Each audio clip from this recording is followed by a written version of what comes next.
আসসালামু আলাইকুম, সবাই কেমন আছেন? আলহামদুলিল্লাহ আমি ভালো আছি। এই তো আজকে হচ্ছে রাঁধুনি রেডি মিক্স বিরিয়ানির মশলা দিয়ে হচ্ছে আমি আজকে মুরগি পোলাও রান্না করব। এটা খেতে ট্রাস্ট মি দারুণ মজা হয়। আপনারা ভাবতে পারেন বিরিয়ানির মশলা দিয়ে আবার মুরগি পোলাও কিভাবে?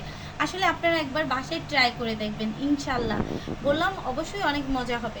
এই তো আমি মুরগিটা হচ্ছে সুন্দর করে ভেজে নিয়েছি, একটু হালকা, শুধু কোনো কিছু দেইনি, এভাবে পেঁয়াজটা এখানে বেরেস্তা করে নিয়েছি। আমার রান্নার জন্য লাগবে টক দই, এখানে আছে বাদাম বাটা, আদা রসুনের পেস্ট আর হচ্ছে কাঁচামরিচ। তো আমি একে একে সব উপকরণগুলো দিচ্ছি আর আবার আপনাদের সুবিধার জন্য বলে দিচ্ছি, সঙ্গেই থাকুন।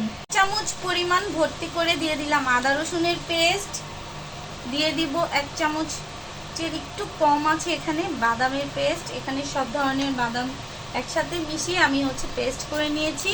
আর এখানে এই চামচে 3 চামচ নিয়েছি বিসমিল্লাহ টক দই, আর হচ্ছে দিয়ে দিচ্ছি পেঁয়াজ বেরেস্তা করাগুলো। এভাবে সুন্দর করে একটু হাত দিয়ে চেপে চেপে ভেঙে নিতে হবে। এখন দিয়ে দিচ্ছি লবণ স্বাদ মতো, আসলে লবণটা তো আবার চেক করে দেওয়াই যাবে। আর মশলাটা হচ্ছে আমি এখানে পুরোপুরি দিব না, একটু রেখে দিব চালের সাথে দেওয়ার জন্য। আর এই তো বাকিটা হচ্ছে দিয়ে নিচ্ছি সুন্দর করে। আর এই তো এতটুকু পরিমাণে আমি হচ্ছে রেখে দিলাম চালের সাথে দেওয়ার জন্য। আর দিয়ে দিচ্ছি তেল,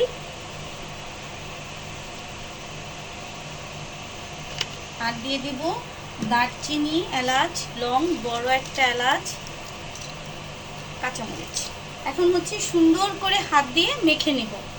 হচ্ছে মাখানো হয়ে গেল। এখন হচ্ছে আমি এখানে বিসমিল্লাহ 2 চামচ পরিমাণ এখানে ঘি অ্যাড করে নিলাম। ঘিটা হচ্ছে আবার পরে দিব, তাই এখানে আমি 2 চামচ পরিমাণ দিয়ে দিলাম। চুলায় বসিয়ে দিলাম। এখন হচ্ছে আমি অল্প পরিমাণে একটু পানি দিয়ে দিচ্ছি। এই তো এখন হচ্ছে জালটা একটু বাড়িয়ে দিয়ে রান্নাটা করে নিব। এই তো মাংসটা কষানো হয়ে গেল, দেখতেই পাচ্ছেন তেলটা সুন্দর করে ভেসে উঠেছে। আর একটু পরপর হচ্ছে নেড়ে চেড়ে দিতে হবে যাতে তলানিতে লেগে না যায়। তো আমি হচ্ছে এখন এখানে আরেকটু পানি দিয়ে দিব আরেকটু পরিমাণে। তো আরেকটু ভালো করে কষিয়ে নেব। এখন আবার ঢেকে রান্না করব। এটা সুন্দর করে কষানো হয়ে গেল, তো রান্না প্রায় হয়েই এসেছে। এখন দিয়ে দেব আলুটা আমি সুন্দর করে জর্দা রং আর হচ্ছে একটু চিনি আর লবণ দিয়ে ভেজে নিয়েছি। এটা তো আমরা সবাই জানি, তারপরেও আমি বলে দিলাম। এই তো এখন হচ্ছে সুন্দর করে মিশিয়ে ঢেকে রান্না করব। রান্নাটা হয়ে গেল আলহামদুলিল্লাহ। এখন হচ্ছে এতটুকু ঝোল আমি রেখে দিব, কারণ হচ্ছে এই ঝোলটার মধ্যে আমি চালটা ভেজে দিব, মানে চালটা ভেজে এই পানিটা আমি দিয়ে দিব মাংসটা উঠিয়ে। এই জন্য হচ্ছে আমি এখন চুলাটা অফ করে দিব আর চালটা রেডি করে নিই, সেটা আপনাদের সাথে শেয়ার করব। পোলাওটা রান্না করার জন্য আমি এখানে সাদা তেল আর হচ্ছে তেলটা গরম করে জাস্ট চালটা দিয়ে দিয়েছি। চালটাকে সুন্দর করে একটু ভেজে নিচ্ছি।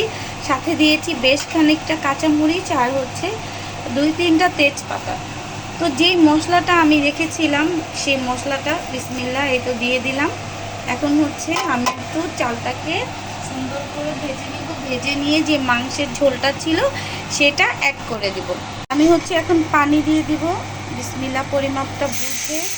তো পানিটা আমি একটু কম দিব, কারণ হচ্ছে আমি মাংসের সাথে ঝোল রেখেছি ওইটা এখানে অ্যাড করব, তাই বিসমিল্লাহ। তো এখানে আমি হচ্ছে 3টার মতো পানি দিয়ে দিলাম। এখন হচ্ছে আমি ঢেকে সুন্দর করে মিশিয়ে রান্না করব। আমি মাংসটা দিয়ে দিলাম। মাংসটা দিয়ে হচ্ছে সুন্দর করে মিশিয়ে নিয়ে এখন হচ্ছে ঢেকে দমে রান্না করব। যেহেতু চালটাও হয়ে এসেছে আর মাংসটা তো আমি রান্না করেই নিয়েছি সুন্দর করে, যার কারণে বেশি মানে চুলার আঁচটা একদম কমিয়ে, এই তো একদম কমিয়ে রেখে তারপরে দমে এটাকে সুন্দর করে রান্না করে নেব। তো দেখতেই থাকুন আমার সাথে। হয়ে গেল আলহামদুলিল্লাহ, দেখতেই পাচ্ছেন এই যে।